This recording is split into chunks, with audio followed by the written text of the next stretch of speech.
Selamat malam semuanya. Hai, senang berjumpa kembali dengan Anda dalam acara 1 jam bersama Jen Merlin. Untuk kali ini, kita akan membahas tentang bagaimana dan apa yang ada di balik fenomena problematika mahasiswa, ya khususnya problematika mahasiswa perantau. Nah, kita tahu ya bahwa karakter mahasiswa sebenarnya adalah cermin dari karakter sosial yang penting bagi wajah masa depan bangsa dan negara kita. Tetapi semakin hari kita semakin sering mendengar tentang bagaimana ya sepak terjang dari mahasiswa yang juga mengkhawatirkan dan bahkan sampai mencoreng nama baik bangsa dan negara kita. Jadi yang sebenarnya adalah ikon yang dipuja dan menjadi teladan, yang menjadi harapan, tetapi kenapa sih mereka itu kok semakin lama semakin seperti terjerumus dalam kenakalan dari ataupun dalam tanda petik kejahatan mahasiswa. Jadi ada apa dengan problematika mahasiswa, terutama ya khususnya mahasiswa perantau? Mari kita berbicara santai dengan seorang doktor lulusan dari ITB. Beliau juga adalah seorang dosen dan sekretaris jurusan fisika dari Universitas Jenderal Sudirman.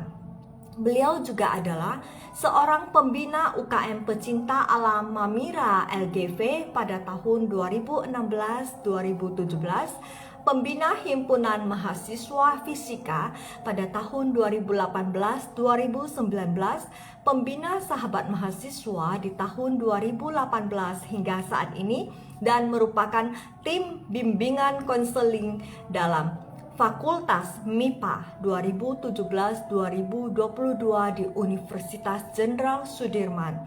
Beliau juga adalah seorang fasilitator PKKM Fakultas MIPA Universitas Jenderal Sudirman. Kita sambut dengan antusias Ibu Jaroh Irayani. Saya akan undang beliau. Kita akan menyambut segera bersama dengan kita. Tentunya kita akan berbagi dengan pengalaman beliau bagaimana menghadapi apa yang dia hadapi selama ini dengan problematika remaja, terutama remaja tahap akhir, yaitu mahasiswa. Hai Ibu Ira Jaroh. Ya, selamat Hai Ci, malam. oke selamat Jadi, malam. ya Suara saya Ibu terdengar Jaroh baik Ci? Irayani, ya. Kedengaran Bu, ya. Oke Jadi siap. selamat malam Bu Jaro Irayani ya, biasa ya saya panggil Bu Jaro gitu. Oke, sudah makan malam Bu? Sudah, saya Sudah panggilnya apa aman? nih? Ci, Mbak? Terserah senangnya apa. Ya, panggil Jenny aja juga boleh kayak biasanya Oke, ya. oke. Siap Mbak Oke, Jenny. Mbak aja ya, ya karena oke. saya di Ya, Jawa tuh cenderung mengundang teman eh, dengan kata Mbak biar kelihatan muda oke. gitu. Iya, terima kasih. Jadi saya panggil Bu Jaro ya, lebih ada rasa hormatnya seperti itu. Iya. Oke, nah jadi begini Bu, kita mau cerita nih kan kayaknya udah lama ya Ibu sejak tahun 2017 menjadi tim bimbingan konselor lah yang menangani berbagai seluk-beluk permasalahan mahasiswa mungkin di universitas yang dibimbing Ibu ya di Universitas Jenderal Sudirman. Kira-kira kalau dari pengalaman Bu Jaro sendiri, ada problematika mahasiswa itu apakah secara umum sama atau berbeda gitu sesuai dengan fase-fase berapa lama mereka sudah menjadi mahasiswa gitu. Misalnya mahasiswa fase awal itu bagaimana, mahasiswa fase pertengahan itu seperti apa, dan mahasiswa tingkat akhir itu sendiri bagaimana fenomenanya. Mungkin kita mulai ceritanya dari yang mahasiswa fase awal gitu ya, yang baru-baru dari dari SMA bertransisi sebagai mahasiswa di universitas. Kira-kira bagaimana Bu itu perilaku, sikap, dan fenomena mahasiswa di sana? Terima kasih Bu Jaro. Baik, Mbak Jenny. Jadi biasanya mahasiswa pada semester-semester awal itu Hmm. mereka mengalami problem, banyaknya adalah problem terkait diri mereka sendiri ya. terkait bagaimana mereka beradaptasi sebagai manusia dewasa baru gitu atau remaja akhir gitu ya Mbak. Jadi mereka biasanya kan di kehidupan sehari-hari ketika SMA mereka berkumpul dengan teman-teman yang sudah menjadi circle-nya selama 3 tahun, kemudian bertemu dengan keluarga, dilindungi keluarga, tiba-tiba mereka menjadi pribadi baru yang belajar untuk menentukan sikap sehari-harinya sendiri, termasuk bagaimana mereka. Ya. Ya, jadi biasanya mereka akan memiliki problemnya adalah problem terkait dengan beradaptasi. Kan apalagi ini kemarin masa pandemi ya Mbak ya.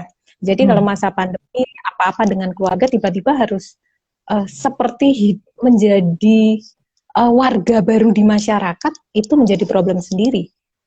Karena masyarakat itu kan lebih kompleks ya. Baik masyarakat di kampung, teman-temannya maupun masyarakat di sekitar kosnya atau apartemennya dan sebagainya.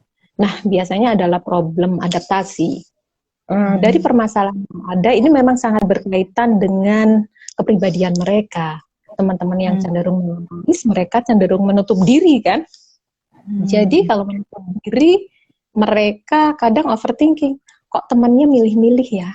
Kok aku nggak punya temen ya? Kayaknya masuk di sini aku kok nggak diterima ya? Kayak dicuekin ya? Padahal itu persepsi mereka sendiri.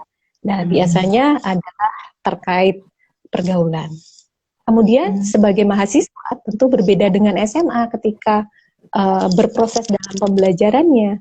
Kalau teman-teman SMA kan masih dibimbing oleh guru sepenuhnya ya. Mereka berproses belajarnya, mereka di guide gitu, dibimbing penuh, nggak bisa ada mentoring. Tapi kalau di sini kita harus mulai nih, berapa persen kita harus 60% kita belajar sendiri gitu. Jadi mendapatkan fasilitasi dari dosen 60-nya lah.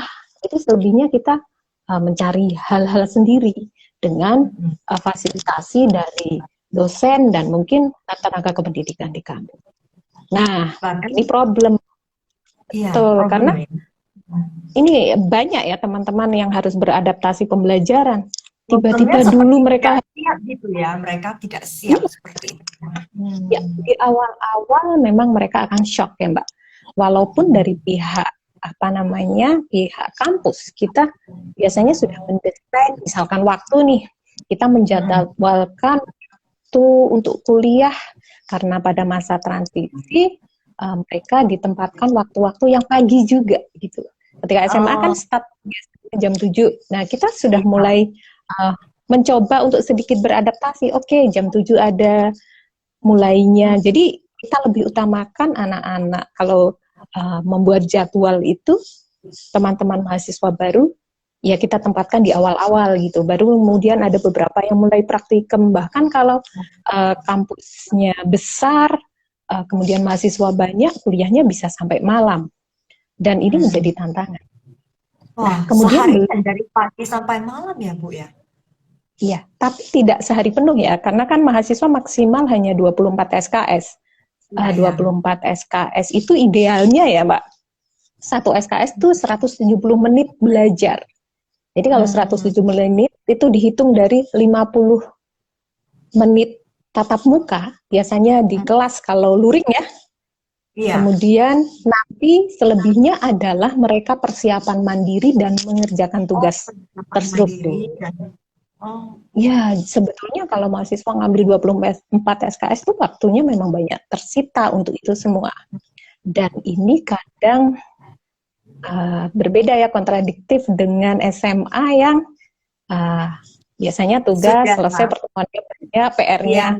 Jadi saat gitu ya, sudah diatur dengan jelas ya, mereka udah nggak perlu mengatur atau memanajemen waktu mereka sendiri gitu ya.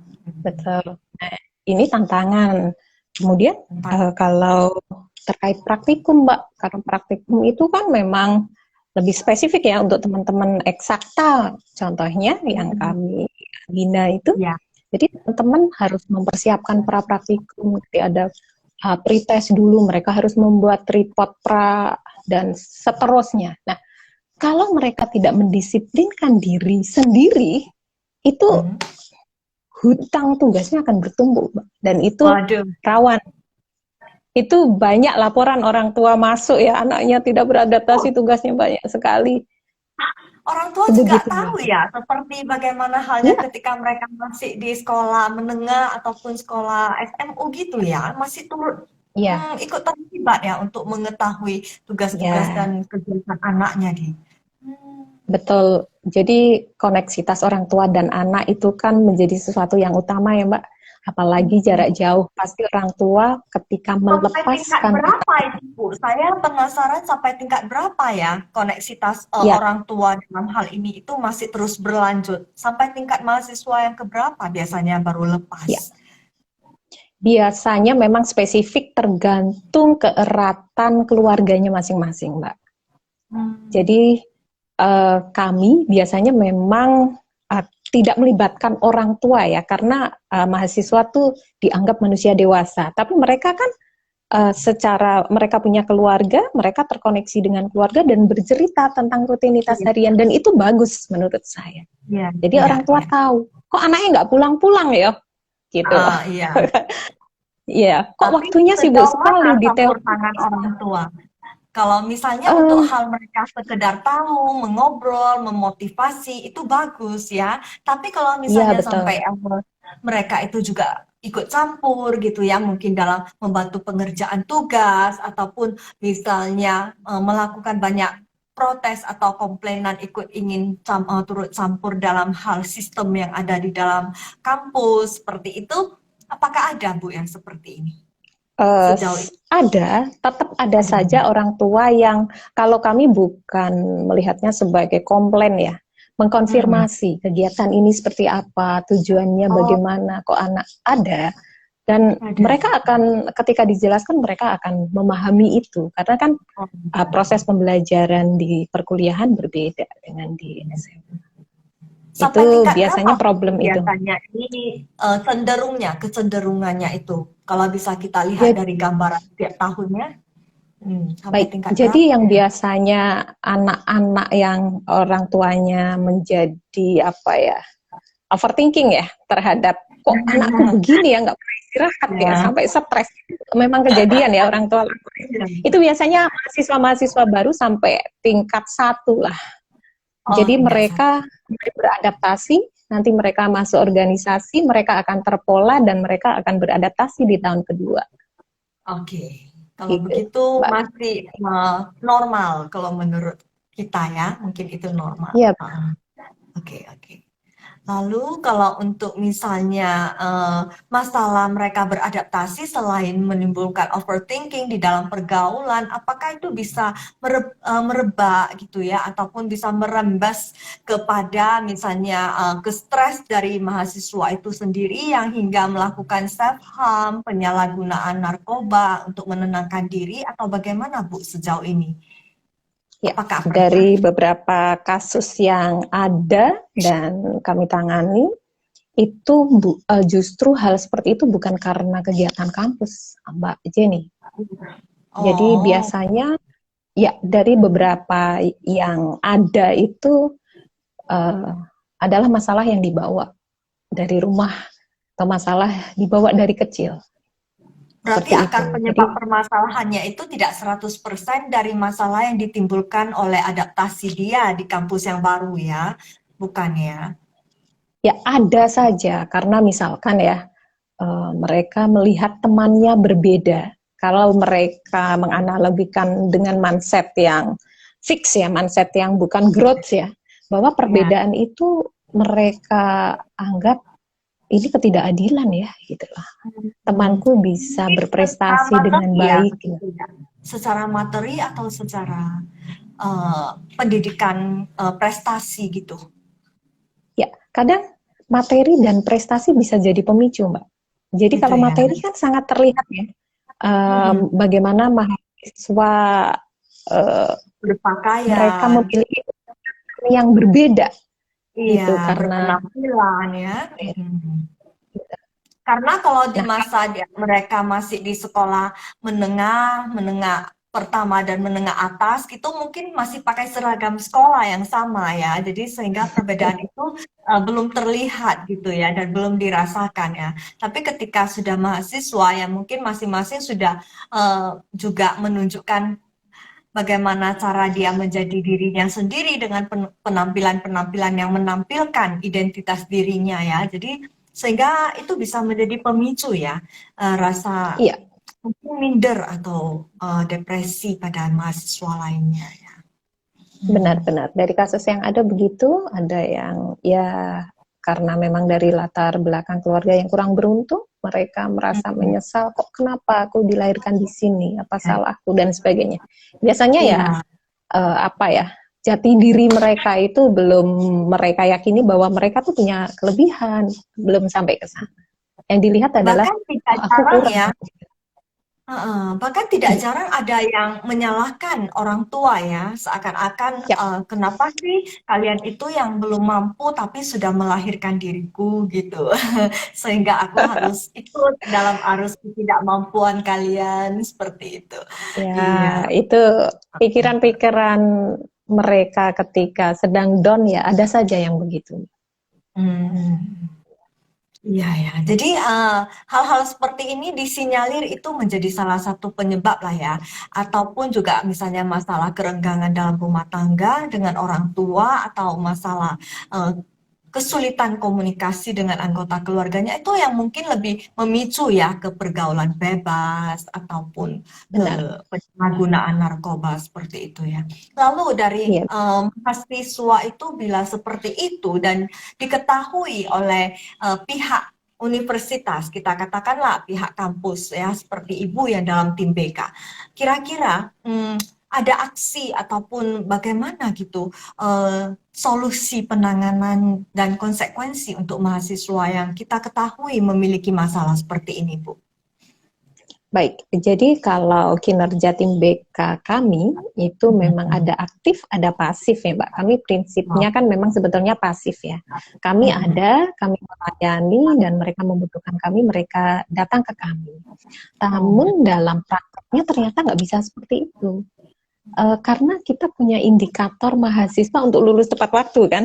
Ya, iya. Kemudian ya sukses studinya, sukses akademik dan non akademik itu sejalan.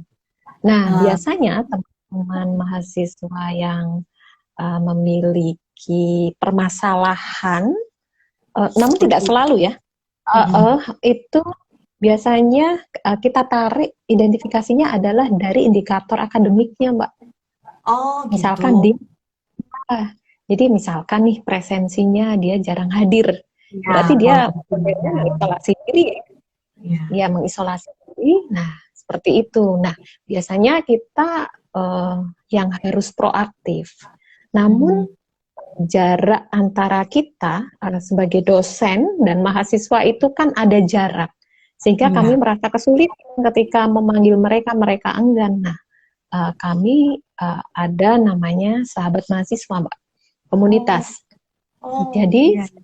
ya, kami meminta mahasiswa yang peduli dengan teman untuk membantu kami untuk mengidentifikasi teman-teman yang tadi yang berbeda ya dari temannya, yang dari indikator akademiknya dia Hmm. bisa kita lihat jarang masuk, kemudian IPK-nya sangat jauh, kemudian susah dihubungi. Nah, seperti itu Hmm. kami menggunakan jasa teman-teman di angkatannya atau kakak angkatannya untuk mendekati mereka. Dan Hmm. itu relatif efektif, Mbak. Pendekatan apa yang dilakukan itu? Kalau Iya, didekati oleh kakak kelas ataupun yang seangkatan sahabat mereka, kira-kira apa yang mereka lakukan? Apakah ya sekedar mereka mengobrol? ya biasanya memang diawali dari sekedar say hello ya. Oh, Gimana tugasnya? Ini ada kesulitan nggak dan sebagainya. Nah, nanti kalau teman seangkatan kan bisa membantu ya, Mbak. Nah, itu sih biasanya terlihat ya, baru ke pendekatan. Nah, biasanya kalau teman-teman kan ada yang enggan kan menceritakan, biasanya mereka akan diperkenalkan ke kami, ada loh tim BK, dan mereka bisa datang ke kami dengan lebih leluasa, karena kan kita seperti hubungan orang tua dan anak kan. Iya, benar. Ya. Seberapa besar tingkat efektivitas sahabat mahasiswa ini, Bu, selama ini yang dirasakan? Apakah itu Ya, lebih efektif ya, diberlakukan? kami menyebutnya peer counselor ya Mbak ya. Ya, Jadi peer konselor counseling. ya teman-teman yang sebaya gitu. Jadi Ya, itu relatif efektif bagi teman-teman yang dia tertutup begitu, iya, kepribadiannya tertutup, dan memang harus dijemput kan Mbak, iya. diberi teman gitu loh. Iya, iya, iya. Kalau Jadi ada yang orang tua, mendekati tapi dengan sosok yang lebih familiar ya dengan dirinya ya. betul, sebaya gitu kan, jadinya mungkin ya ada yang modelnya kan macam-macam ya, ada yang lebih bisa bercerita kepada teman. Nah, teman ini, teman-teman yang jadi teman baru mereka ini ya memang kita beri kompetensi sebagai Iya, konselor ya, berarti sebagai konselor etikanya seperti apa dan sebagainya. iya, berarti selain kita melihat kompetensi mereka, apakah diberikan training khusus, Bu, untuk yang sahabat mahasiswa ini? Ya, memang kita ada namanya, memang upgrade kompetensi ya, dan itu memang kita nggak bisa kayak kita belajar ke Pak Tim gitu ya. Iya, iya, Mengutus iya. mahasiswa kan itu butuh waktu dan sebagainya, maka memang kami di tim BK Pusat itu kan memang Heeh, ada memang psikolognya dan iya, iya. konselor-konselor yang sudah senior gitu kan, biasanya mereka akan transfer ke kami dan kami akan transfer ke teman-teman mereka, dan Gitu kita ya. mencoba untuk mengaktifkan itu, jadi diberi series lah, pembelajaran series tentang upgrade knowledge tentang kekonseloran seperti Iya. itu. Ide baik ini, Bu. Kayaknya memang bisa diterapkan selain di kampus juga di sekolah-sekolah ya. Karena peer Betul, betul. peer teaching, peer counseling ini mungkin dibutuhkan. Karena ketika kita yang turun ke lapangan, mungkin mereka sudah was-was, wanti-wanti, mungkin mulai menutup diri ya. Berasa seakan-akan itu nanti bisa-bisa ini dijadikan kasus dalam sekolah. Tapi kalau ketika dia bercerita dengan temannya, dia feel free saja ya. Dia tidak ada merasa ada tekanan apapun gitu ya. Terima kasih banyak Bu Benar. Jaro atas idenya. Oke, lalu untuk yang mahasiswa di semester pertengahan misalnya, kira-kira mereka punya problematika seperti apa lagi yang berbeda dengan mahasiswa awal tadi ya? Iya, kalau di awal tadi kan soal adaptasi ya Mbak. Kalau Nah, mahasiswa pertengahan biasa di tahun kedua dan tahun ketiga, itu nah, biasanya mereka soal manajemen Mbak, manajemen diri, manajemen waktu gitu. Karena mereka mulai nih pembelajarannya lebih ke core program studi mereka kan bidang keilmuan, sementara mereka harus pengembangan diri di organisasi, di iya, tempat-tempat iya. lain untuk pengembangan diri, dan itu biasanya yaitu terlepas dari nanti ada permasalahan di keluarga ya Mbak, itu ya itu lumayan kasus yang berat kalau permasalahan dari keluarga, soalnya misalkan ekonomi gitu ya Mbak, tiba-tiba di PHK orang tuanya, itu Iya, tersendiri itu. Tapi umumnya sih hanya time management, dan mereka gitu ya. akan Atau relatif ada aman kok. atau memang ada kecenderungan hubungan dengan kepribadian yang berhubungan dengan prokrastinasi, Bu. Jadi dia tuh cenderung lebih menunda-nunda tugas-tugasnya. Ya, itu memang nggak bisa dipungkiri ya Mbak. Ya memang pada akhirnya kan kalau tugas-tugas di kampus kan waktunya terbatas ya. Iya. Nah biasanya ada memang spesifik mahasiswa-mahasiswa yang mohon maaf ya telat, bisa telat lagi gitu ya, telat lagi. Tapi ya karena kita mengenali mereka seperti apa, ya kita asah-asih saja lah gitu untuk Gitu ya. menangani teman-teman yang seperti itu. Tapi cenderung itu masalah yang tidak terlalu berat ya Mbak. Iya, ya. Memang nanti efeknya sih Menunjukkan dapat itu satu benefit. benefit seperti apa? Ya dapat satu benefit, misalkan mereka lagi senang berorganisasi, akademiknya agak sedikit uh, tidak tidak apa ya, tidak bagus gitu, bukan, mereka masih standar tapi organisasinya yang bagus, dan itu konsekuensi saja menurut saya Berarti sih. kalau begitu motivasi mereka ternyata lebih ke organisasi gitu ya Ya, daripada karena akademik lebih, yang ilmiah gitu ya. Jadi kalau iya begitu kita betul, tidak bisa mengatakan itu sebagai salah satu gejala dari prokrastinasi gitu ya. iya Ya, betul karena kan betul, dia bukan menunda-nunda, tapi kan iya punya kebiasaan yang konsekuensi saja, berbeda. Tapi ya dia itu hanya memilih prioritasnya itu lebih kemana gitu ya. betul Dan betul, akhirnya dan itu mengacaukan jadwal mungkin dan rencana ya, tugas-tugasnya. Ya. Kalau yang iya. seperti itu biasanya apakah mendapatkan keringanan atau keistimewaan dari kampus? Karena mereka kan mendukung organisasi mahasiswa juga contohnya. Betul, betul. Jadi memang ada beberapa kegiatan yang di luar pembelajaran yang kita memang harus support ya. Contohnya misalkan mereka harus mengikuti persiapan untuk perlombaan akademik ataupun non akademik. Nah, Mhm. mereka akan mendapatkan izin tuh dari Oh, paling tidak wakil dekan bidang kemahasiswaan ya. Mereka melakukan ini, dan misalkan mereka tidak hadir di perkuliahan, dosen pun mhm. harus tetap memfasilitasi pembelajarannya, pemberian materi di learning management sistemnya. Nah, mereka dianggap izin, dan izin itu tidak masuk alfa dan masih diperhitungkan 70% kan. Kalau kuliah kan Iya, iya, 70% wajib hadir iya, ya. iya. Seperti Ah. itu. Ya, Seperti itu ya. Nah, kalau ini berarti kita cerita yang positif side-nya ya. Tapi bagaimana halnya dengan mahasiswa pertengahan yang mereka itu tidak kuliah, tapi bukan untuk melakukan kegiatan-kegiatan yang positif di luar sana, tetapi misalnya melakukan demonstrasi karena bayaran gitu ya. Ada ya. nggak Bu yang seperti itu atau melakukan balapan liar bersama teman-teman gitu ya? Atau membuat geng-geng tertentu gitu ya kan yang mungkin menjadi sesuatu yang meresahkan lah di masyarakat ini. Apa ada kegiatan yang seperti itu Bu yang Ibu jumpai? Oke. Jadi kalau demonstrasi menuntut UKT turun seperti itu ya, Pak? Atau Ada ini kayak gitu. ada Menuntut undang-undang Jokowi turun KUHP nggak ada. gitu ya? Ada, dan itu nggak masalah. Itu menurut saya sih ilmiah saja ya, karena mereka kan diajari kritis di organisasi kan.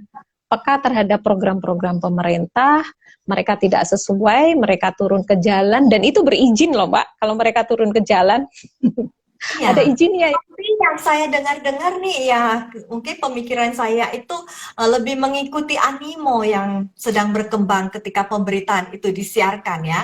Misalnya aja banyak nih mahasiswa yang sebenarnya mereka juga tidak tahu apa yang didemonkan gitu. Tapi mereka itu hanya sekedar menerima bayaran dan untuk mengenakan jaket alma maternya saja dan untuk turun ke Ya, jalan seperti itu. Nah, itu ya, biasanya memang lebih banyak terjadi pada mahasiswa tingkat awal gitu ya, misalnya semester benar. 1. Ya, Ya, bagaimana saya pernah menurut menjumpai pandangan? itu, Mbak. Mahasiswa Hmm, online, mereka lupa ya. online, ternyata mereka sedang di jalan. Tapi ya, Lagi nggak teriakin apa-apa. apa nggak tahu ya Bu Iya, ya. it's okay lah. Jadi, Eh, jadi sekarang memang organisator, misalkan mereka akan turun ke jalan demo ya. Ini siapa organisatornya? Kalau di kampus kan misalkan Badan Eksekutif Mahasiswa ya, Mbak. Dan oh, mereka ada juga, tertentu iya ya. betul, memang Kalau itu ya. yang Ini resmi lah kita katakan ya. ya, ya kalau yang tidak resmi memang ini nggak bisa kita pungkiri, ada memang mahasiswa nanti biasanya yang anarkis kan biasanya ketangkap nih Mbak. Benar, Nah, itulah. memang pihak kampus Tapi yang nanti harus kalau datang. ada yang misalnya cikal bakalnya dari mahasiswa kita, wah itu kan mempermalukan universitas kita juga. Begitu ya Bu ya. Ya, ya Seakan-akan memang kita itu kurang memberikan bimbingan gitu untuk masalah politik ini. Iya. betul. Dan kita memang kalau dari pihak kampus memang harus apa ya, dekat dengan mahasiswa, terutama ke lembaga. Kalau seperti itu organisasi mahasiswa, komunitas mahasiswa dan lembaga itu memang harus dikawal ya Mbak. Boleh kok Hmm. turun seperti itu, tapi ada cara-cara yang benar. Kritis Mm-mm. dong. Misalkan kami Mm-mm. kan di basic science ya Mbak, itu agak Ya, jauh dari ilmu politik kan. iya, Tapi iya. mereka kan harus tetap peduli kepada bangsa kan. Nah Benar, benar. mereka ranah-ranah kritismnya itu yang harus kita berikan, bahwa Ya. oke, ketika kamu mengikuti sesuatu, tahu tujuan dan sebagainya itu, ya kita tidak langsung bilang ke mahasiswa, tapi ke organisator siapa, apakah komunitas mahasiswa atau ke badan eksekutif, mereka tahu itu. Tapi dibekali dengan edukasi ya sebelumnya gitu, Iya, untuk cara biasanya bagaimana yang benarnya gitu. benar. Ya, benar. itu Mereka kan idealnya seperti itu ya. bimbingnya, Pak. Betul. Iya, iya. Dan Jadi tetap pada jalurnya nanti ketika menyalurkan apa yang mereka kritisi. Ya. betul, betul, betul. Dan itu harus kita memang harus dikawal ya, Mbak, karena organisasi mahasiswa itu ada pembimbingnya, Mbak. Jadi kegiatan apapun menjadi tanggung jawab pembimbingnya juga. Gitu. Kayak WR2 atau apa gitu ya yang Ya, melakukan hal itu. itu kalau di tingkat rektorat, tapi kalau di tingkat komunitas kami di fakultas, itu ada misalkan komunitas olahraga, itu ada pembimbingnya. Komunitas pecinta alam, Pembimbingnya itu ada pembimbingnya. dari dosen atau dari dosen. senior? Dari dosen. Oh, bagus. Dari dosen. Kan? Ya, jadi memang terkontrol. Sekarang kan outputnya prestasi nih, Mbak. Ya. Nggak sembarangan ya, outputnya prestasi. Benar-benar. Kalau dia outputnya prestasi, nanti prestasi itu juga berimbas ke tingkat prestasi dosen yang membimbingnya itu, ya kan? Bisa begitu. KPI mereka ya. Nah, jadi kalau begitu sebenarnya mahasiswa ini kan ketika kita satukan di dalam komunitas-komunitas ini dengan harapan yang baik, gitu, kira-kira pendekatan kita sebagai pembimbing ataupun sebagai dosen gitu, itu lebih banyak ya, yang lebih efektif itu melalui personal approach ataukah melalui memang ada seperti prosedur-prosedur tertentu gitu yang sudah baku, ataukah memang atau melalui kayak bagaimana ya sentuhan secara personal aja, mana Bu yang lebih efektif gitu? Jadi Misalnya kalau mahasiswa atau bagaimana? Ya, jadi memang kalau mahasiswa itu kita nggak bisa kalau di dalam konsepsi pembimbingan seperti ini dan mahasiswanya sangat banyak dengan jumlah tim BK yang sangat sedikit, itu kita nggak bisa personal ya, kecuali mereka datang. Kecuali mereka datang atau mereka memiliki hal tertentu yang mana mereka harus menghadap kita gitu ya, berdiskusi dengan kita. Nah, itu betul, itu baru kita lakukan personal approach. Tapi kalau di awal-awal sebagai mahasiswa baru kita membekali secara umum gitu, Mbak. Dan memang ada, ya di kampus memang ada, Mbak. Kami ada namanya program PKKM tadi ya, program pengembangan karakter dan kepribadian mahasiswa, mengenalkan bagaimana mereka memiliki cita-cita, tujuan hidup, mereka berproses harus bagaimana, ada soft skill, ada hard skill. Mereka per minggunya ada berapa les seperti itu? Oh, itu bukan per minggu, untuk mahasiswa baru ada, Mbak. Kita kenalkan. Hanya PKKM untuk mahasiswa baru seperti yang dulu kalau kita diberikan pembekalan P4 soft skill. Itu ya, Yep, betul, soft skill. Jadi untuk mahasiswa baru memang dikenalkan, ini dunia baru loh. Kamu jadi manusia dewasa, kamu harus punya tujuan hidup. Gitu. Ibaratnya adalah orientasi kampus lah kalau nama trennya di saat sekarang ini ya. Oh, melalui itu ya Bu ya. Oh, seperti itu. Selain itu ada upaya lain nggak ya? Karena kan kita tahu kalau melalui secara klasikal begitu mungkin efektivitasnya itu rendah ya. Karena mereka itu antara menyimak dan tidak gitu. Jadi kalau di awal itu adalah kelasnya urusan universitas ya Mbak, itu program universitas, nanti dilanjutkan di program fakultas. Ada lagi Mbak di fakultas, kemudian di mahasiswa pun mereka punya kegiatan di mana mahasiswa baru dikenalkan dengan organisasi kampus, kehidupan kampus, dunia ilmiah kampus. Ada memang mahasiswa yang mengorganize kegiatan untuk mengenalkan adik-adik mereka gitu. Oh, gitu ya. Mereka nanti makan biasanya, betul. Nah, kalau mereka memang ya pendekatannya kami untuk upgrade ke sahabat mahasiswa tadi ya, peer counselor, kemudian peer counselor untuk mendeteksi teman-temannya gitu. Karena memang kami kan latar belakangnya hanya tugas tambahan Mbak, bukan tugas utama gitu. Iya benar. Nah Bu, saya penasaran nih dengan yang komunitas sahabat mahasiswa lagi. Nah kita kan update-nya itu melalui sahabat-sahabat mereka.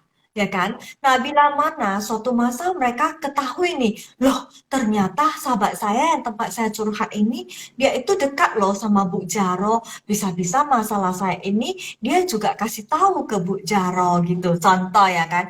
Nah, Betul. bisa jadi nggak ada mahasiswanya yang merasa jadi tidak nyaman atau menarik diri dari teman tersebut karena dia mensinyalir ya adanya kayak sepertinya dia tahu nih peran peran temannya ini ternyata tidak murni benar-benar sebagai teman yang ini kayak dianggapnya itu kan di awal kan teman murni gitu, tapi ternyata kan dia juga memberikan pertanggungjawaban gitu kepada ibu Betul. sebagai bimbingnya.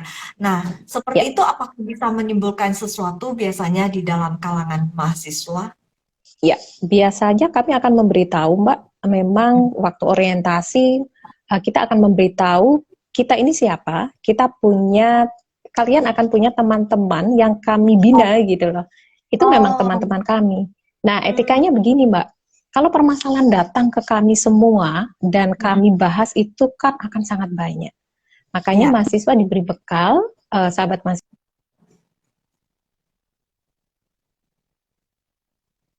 Hmm.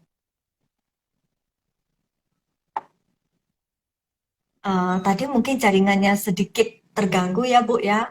Boleh diulang kembali. Jadi mahasiswa diberi bekal.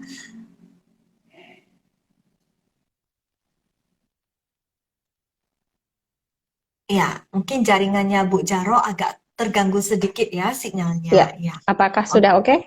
oke, sudah oke. Tadi Oke, oke. kembali lagi ke mahasiswa kita beri bekal. Ya. Nah, kemudian mahasiswa tahu kok. Jadi misalkan nih, mahasiswa mau dengan siapa? Sahabat mahasiswa saja, kalau itu sudah selesai, sudah. Mereka Hmm, hanya sekedar memberi laporan baik. kasus garis besarnya apa, sudah bisa diselesaikan. Dan itu mereka memang report ke kita.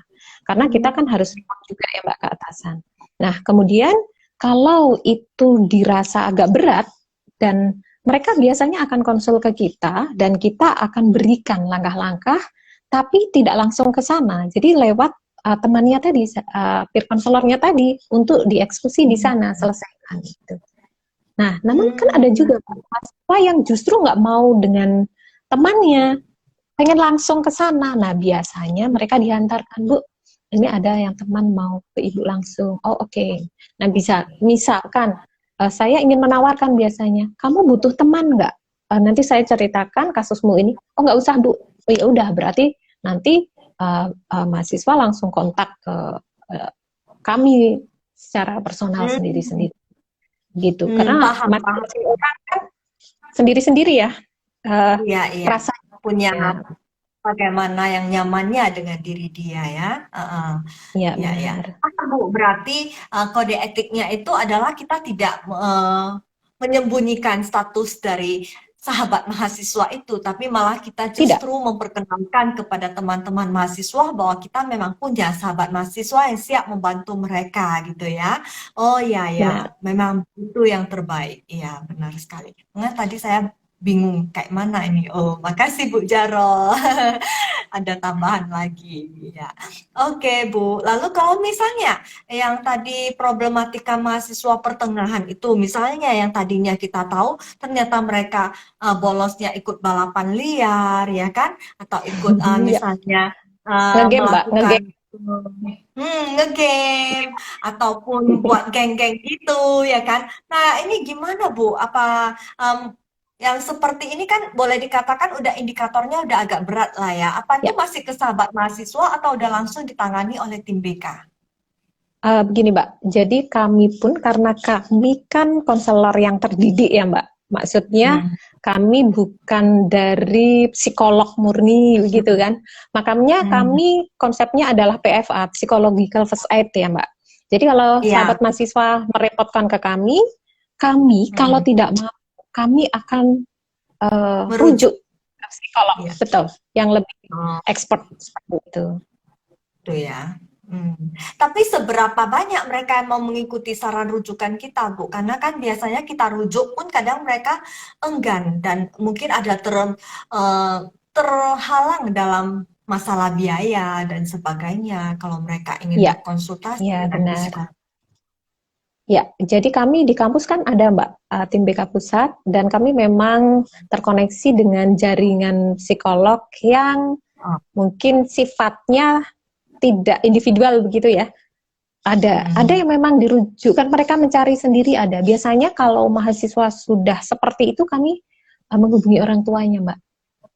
Oh, Ya, boleh sampai karena kan, menghubungi orang tua juga oh ya. ya, Mm-mm. benar, karena kan ini sudah sangat akan mengganggu kesuksesan akademiknya kan, pasti akan lama itu.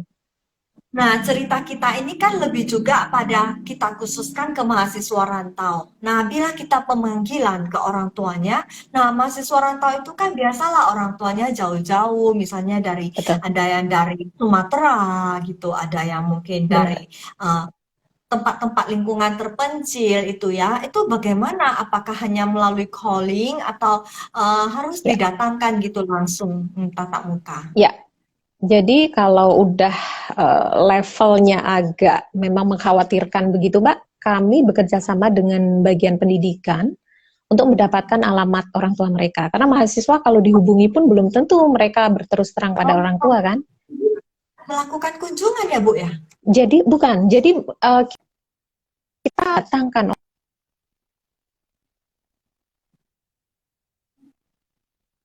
Kita undang. Ya, maaf. Kita undang ya orang tuanya untuk datang gitu. Ya, sabar ya pemirsa jaringannya Bu Jaro. Ya, oke. Ya. Berarti kita datangkan ya, kita undang ya, Bu ya. baik. Ya, apakah sudah stabil? Apakah sudah stabil? Halo. Halo, sepertinya masih putus Mbak, sebentar. Ini tidak tahu nih. Ya, Oke, baik. mungkin ini cobaan Bu, nggak apa-apa. Ya, kita Ya, akan sabar. baik. Ya, Jadi beginilah memang memang kita masalah yang sering melakukan pemanggilan. dihadapi.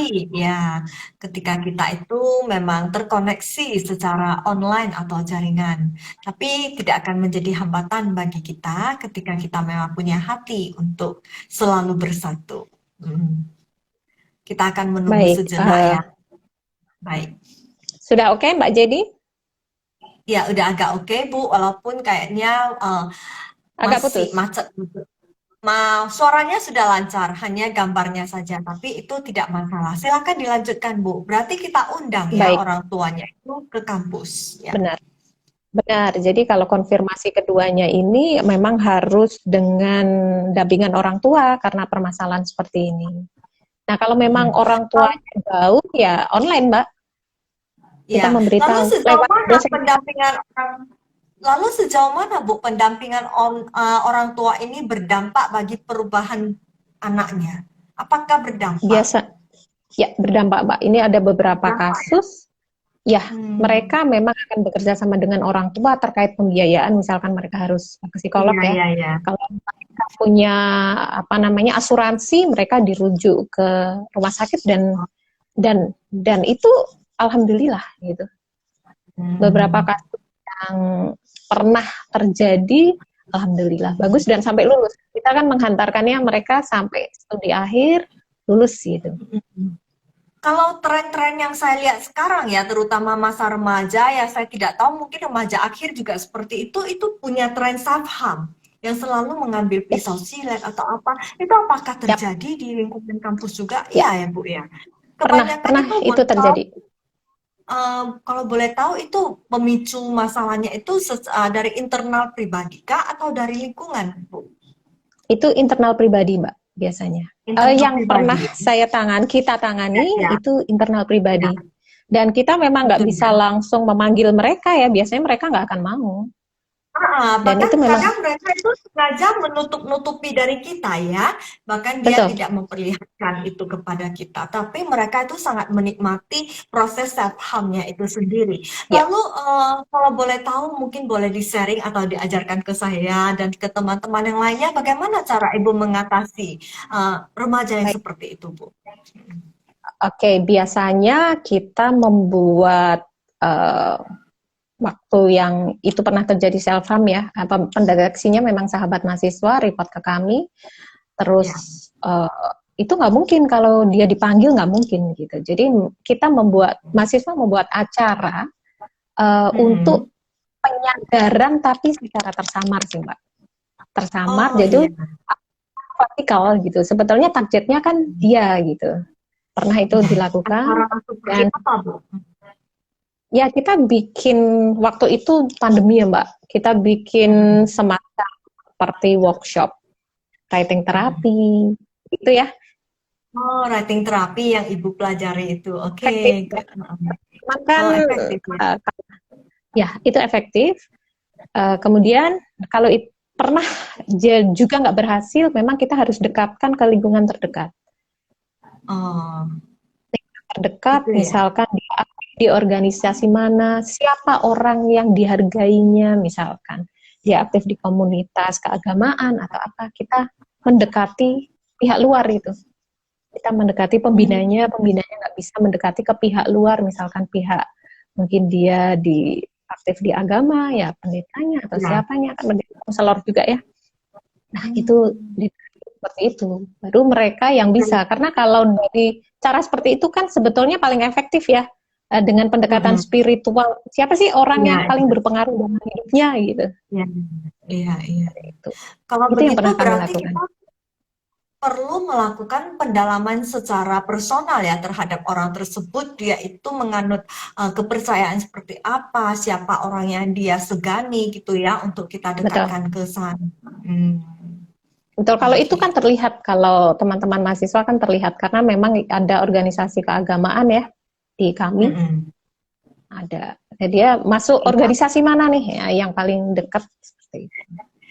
Karena sepertinya ini juga butuh kecepatan dan ketanggapan kita ya, Bu. Karena kalau tidak bila dibiarkan terlalu lama itu bisa-bisa jadi menjadi kebiasaan yang tidak hanya tidak baik atau merugikan dirinya sendiri, tapi juga berbahaya. Karena bisa jadi itu menjadi ancaman bagi nyawanya sendiri. Itu yang kita Ya, khawatirkan.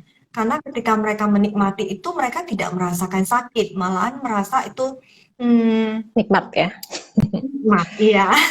Saya Ya, juga tidak kaget gitu dan tidak tahu di mana kenikmatannya dan bahkan mungkin menurut analisis saya ya itu peran dari nervous system mereka yang terganggu antara nervous system simpatik dan nervous parasimpatetiknya itu sehingga dia tidak merasakan lagi kesakitan itu tapi malah terbalik merasakan kenikmatan ya. ya, Mengkhawatirkan ya. sekali ya kita.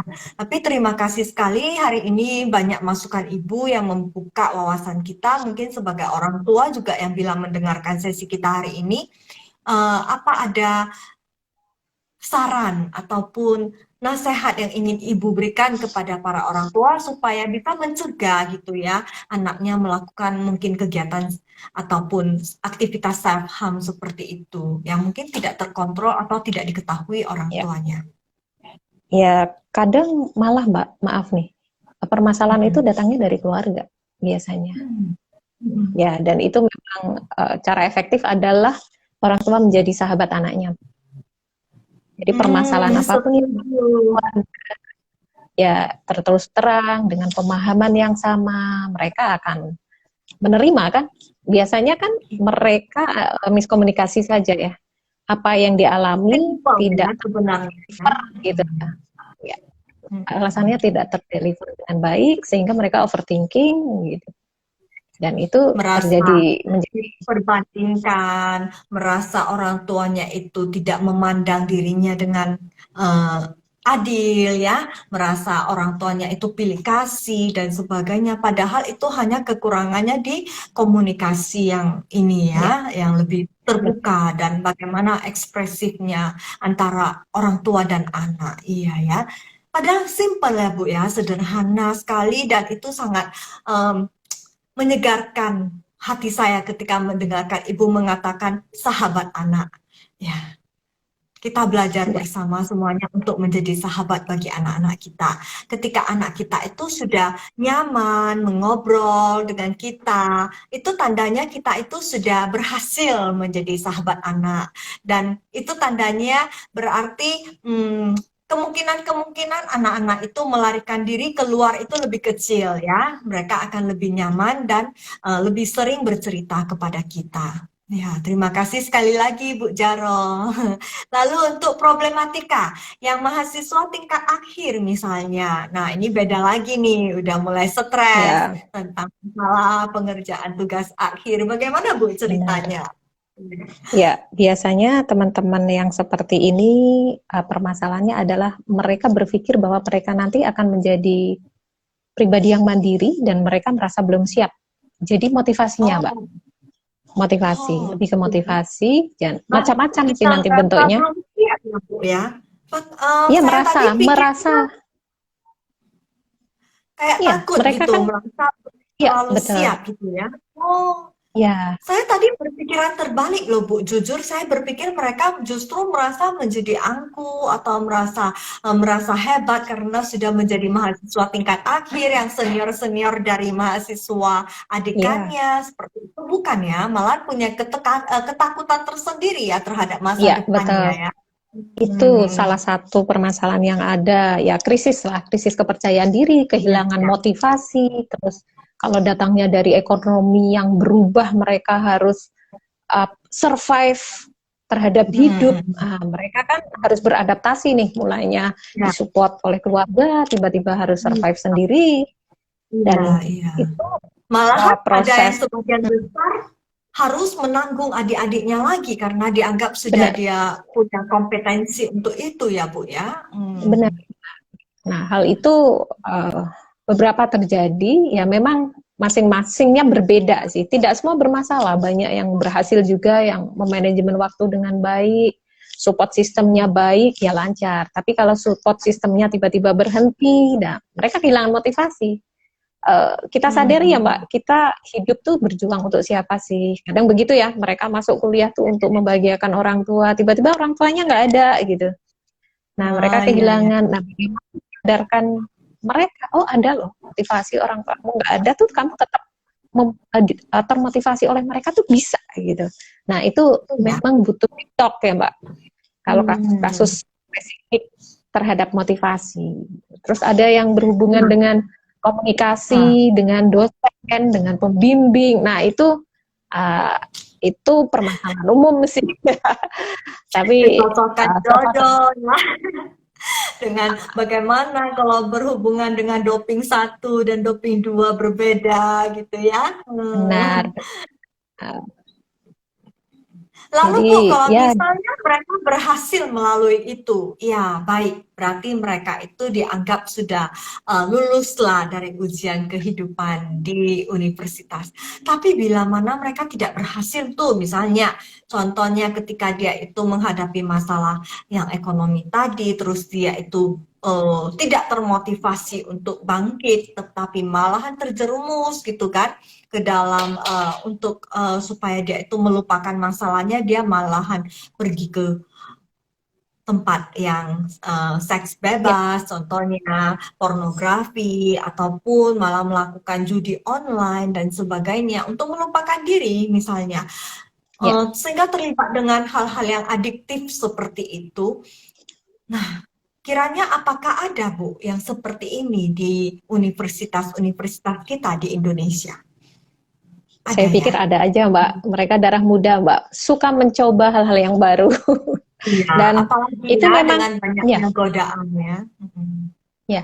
Jadi kita nggak bisa melihat mereka sejauh itu ya Mbak. Indikator kita kan mereka tidak ada di kampus, mereka terlambat mengerjakan yang seharusnya waktunya tertentu, mereka terlambat. Nah, ini biasanya kami menggunakan jasa tadi peer counselor Iya, gitu. iya, Coba iya. hubungi, coba hubungi. Kalau nggak bisa, memang orang tua yang harus dipanggil gitu. Berarti kalau saya dengar dari cerita awal sampai sekarang itu biasanya kita membaca polanya yang diterapkan ke mahasiswa itu lebih ke pertama kita upayakan dengan peer counseling, kemudian bila yang lebih rumit ataupun yang tingkat penanganannya membutuhkan kehadiran keterlibatan orang tua, kita undang orang tuanya gitu ya, Ya, ataupun paling tinggi itu kita rujuklah ke psikolog gitu. Nah, ya, apakah hal-hal seperti itu memang memberikan efektivitas? Misalnya ya, kalau untuk kita katakan untuk hal internal secara mental, mungkin iya itu ada perbaikan. Ya, mungkin ada ketika mahasiswanya melakukan kerjasama yang baik dengan kita. Tapi bila tidak, itu tentunya juga tidak akan tercapai ya. Mungkin ada penolakan dari ya, dirinya dan sebagainya yang seperti Ibu katakan tadi belum tentu benar, ya. Mungkin saja dirinya sendiri juga tidak memiliki hubungan yang baik dengan orang tuanya malah benar. gitu.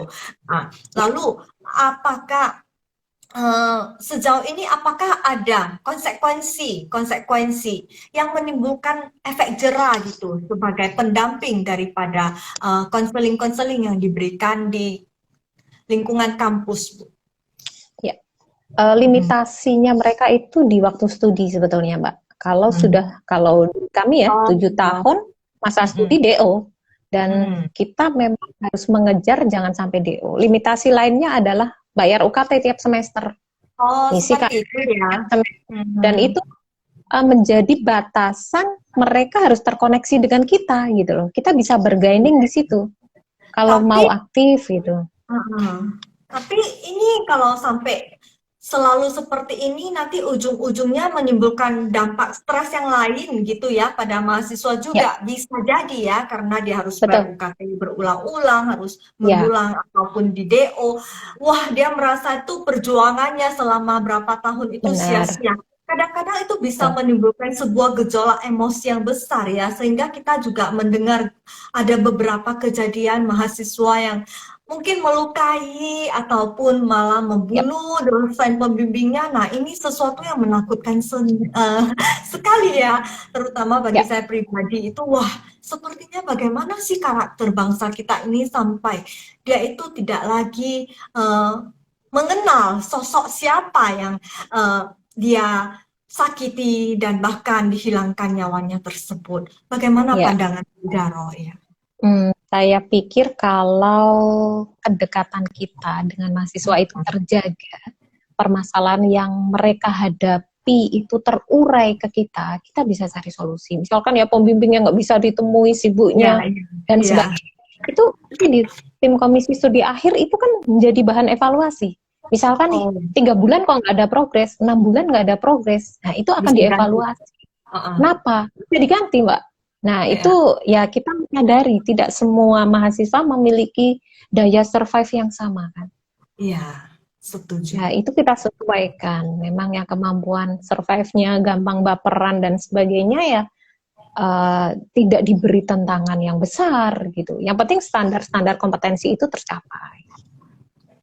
Jelas ini tantangan bagi dosen juga ya Bu ya, apalagi dosen pembimbingnya Ya, ketika dia menghadapi mahasiswa dengan tingkat pemahaman yang lamban ya, ataupun dengan tingkat ya, logika yang rendah, yang tidak mampu mengikuti alur penelitian dan membuat betul. laporan penelitian itu. Wah, itu memang apalagi kalau ketemu dosennya yang melankolis ya, yang ingin hasilnya itu luar biasa Perfect sempurna di gitu. matanya. Iya, itu mungkin dia harus melakukan revisi yang terus-terusan dan berulang-ulang, dan itu Ya, menimbulkan efek stres tidak hanya ke dosen tapi juga ke mahasiswanya. Iya. Jadi ya, ini mungkin salah satu tantangan problema mahasiswa juga ya. Apalagi kalau kita cerita tentang mahasiswa rantau ya.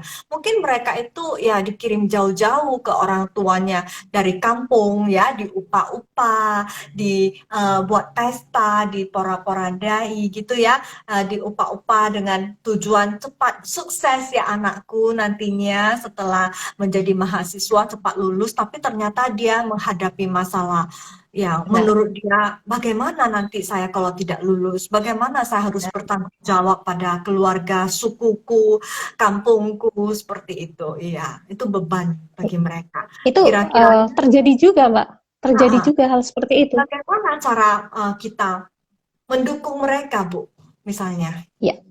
Jadi memang kita harus deep talk kalau kayak gitu ya Mbak, kasusnya seperti itu. Benar-benar harus kita trace dia dari motivasi dia kuliah tuh apa dan sebagainya. Nah biasanya ada juga kan yang keluargamu nggak sukses, kamu saya kuliahkan biar jauh lebih sukses. Nah itu menjadi beban sendiri kan. Nah Iya. kita baru memasukkan value-value bahwa apa misalkan growth mindset Mbak. Oke, kamu bertumbuh, tidak harus lulus terus kamu dapat gaji sekian, tidak.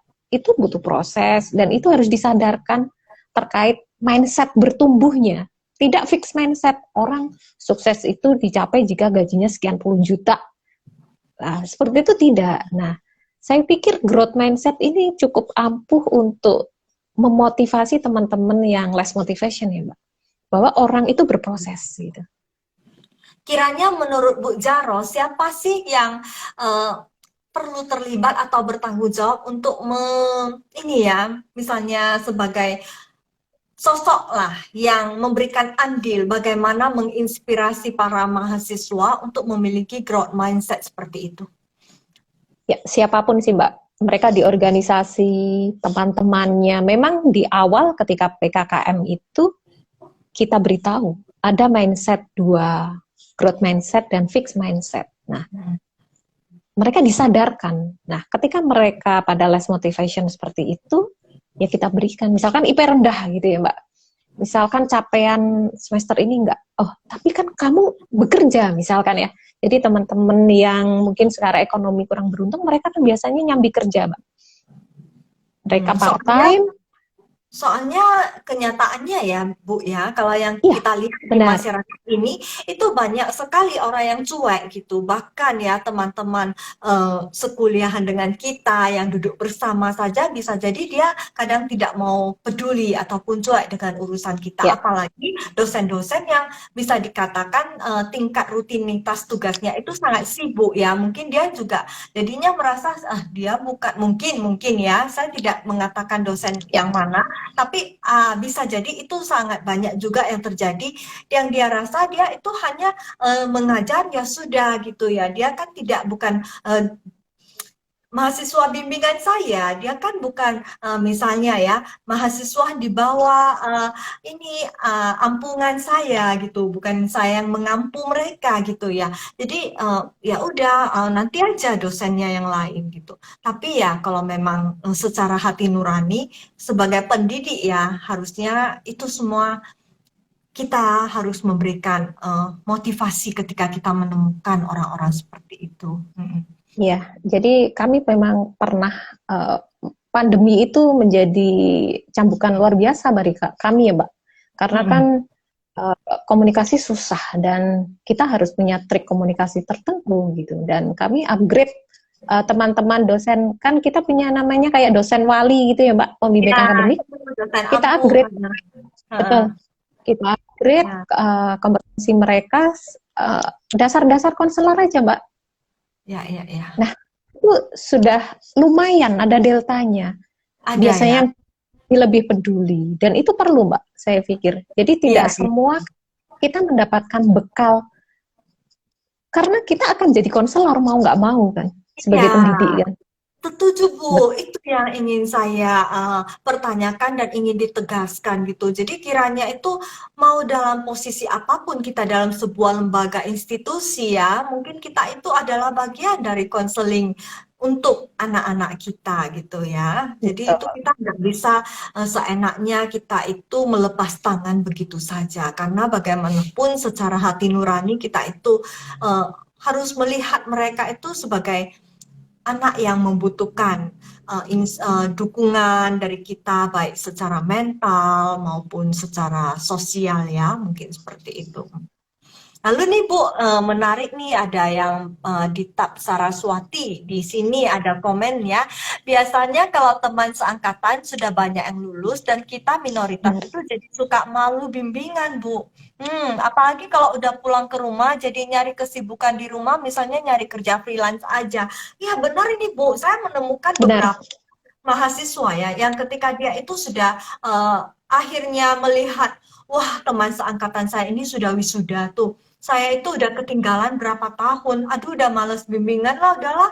Mumpung Ya, saya cari kesibukan lain aja daripada nanti saya wisuda sama anak-anak yang jauh di bawah saya itu saya juga malu gitu. Gimana itu, Bu?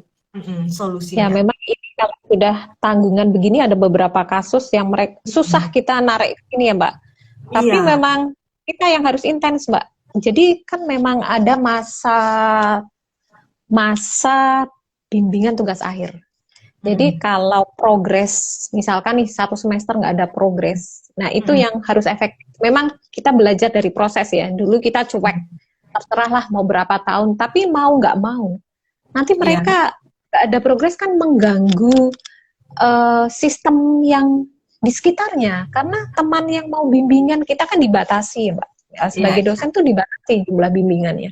iya, Kalau iya. dia nggak lulus, teman yang antri kasihan Mbak, gitu. Oh, Dan itu gitu ya. menjadi kewajiban kita bersama. Ada komisi studi akhir yang memang memang sistem tuh harus kuat, harus dipantau itu. Jadi kalau begitu apa ada kecenderungan ya udah mau nggak mau saya luluskan saja gitu. Tidak, tetap kita Tidak ya. berproses sesuai prosedur ya. Tetap, tapi Hmm. kan asah-asih kita itu lebih kental daripada teman-teman yang nggak ada bermasalah kan.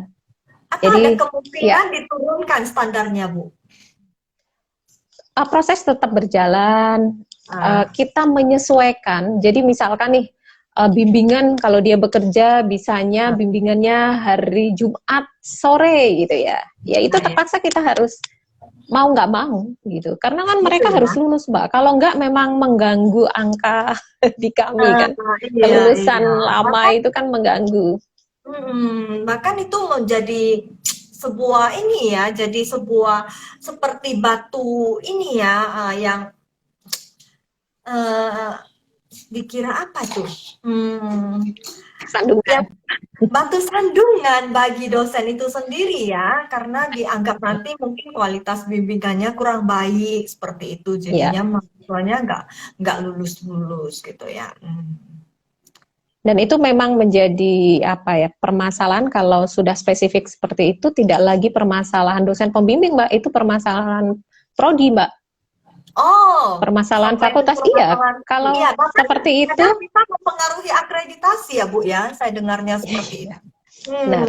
Iya, iya. Dan itu Iya. memang harus intens kita mendampingi, ya Hmm. energi kita agak lebih lah mendampingi teman-teman yang seperti ini dan itu nggak masalah sih. Berarti itu tuntutan dari dewan atasan ataukah memang atas tuntutan tugas dari dosen itu sendiri ya, Bu, biasanya?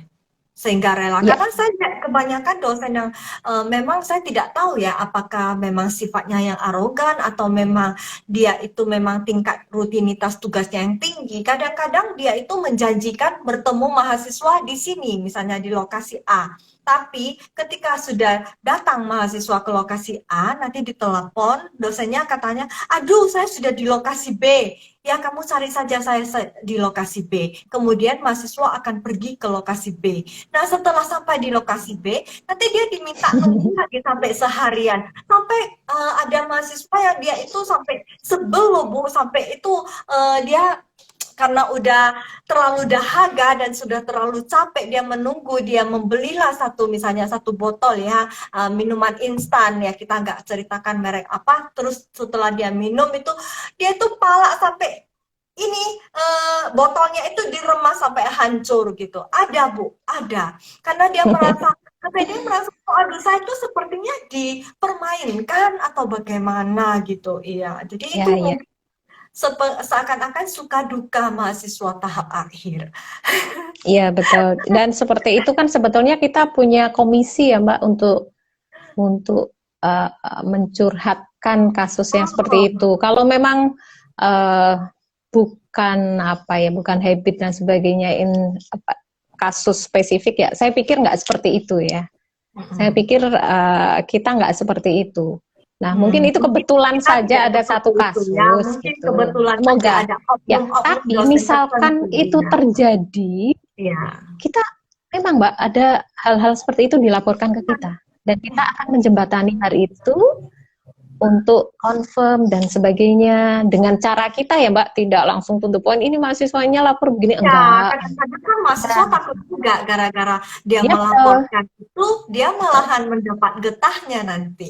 Iya. betul. Tidak seperti itu. Kita punya cara lah untuk mengembalikan. Misalkan ini bimbingannya prosesnya progresnya bagaimana ya, misal dan sebagainya gitu kan nanti oh iya ini gini gini mereka akan saya percaya mereka akan sadar waktu itu nggak pas waktunya dan sebagainya mereka akan mengembalikan waktu yang kemarin nggak ketemu untuk bimbingan dan sebagainya. Mungkin akan lebih Ya memang aware ya, karena sudah ada yang memperhatikan itu ya. Ya, Pak.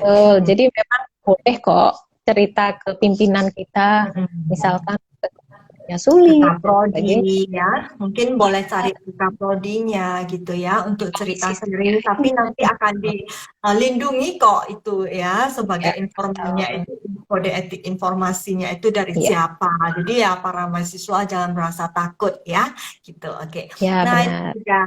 juga komentar katanya anak rantau memang butuh banyak diajak sharing ya Bu. Kalau Ya, introvert apalagi agak susah, teman pun segan untuk mengajak Bu gitu katanya. Iya, iya. ya. Apa ada pengaruh ya Bu ya, misalnya mahasiswa rantau dengan mahasiswa dari lingkungan itu sendiri gitu, kira-kira? Oh, tantangannya mahasiswa rantau tuh jauh dari orang tua. Mereka harus melindungi dirinya sendiri, mereka berproses sendiri pada tataran nyata ya. Kalau yang teman-teman dari kota itu kan kembali ke orang tua dan itu lebih terlindungi kan, Pak. Berarti Seperti lebih itu. pada Ya, rasa insecure ya mereka itu ya, ya karena betul, merasa itu di betul. ini. Oke. Nah, ini dosen yang menurut mahasiswanya menakutkan, tapi setelah lulus malah jadi cerita seru, Bu, saat nostalgia. Ya, Iya, ini ada. Ya, benar. benar-benar ada yang Setuju ternyata ya. bisa melewati, ternyata Iya, bisa karena melewati loh. kita Jadi lebih lucu kan?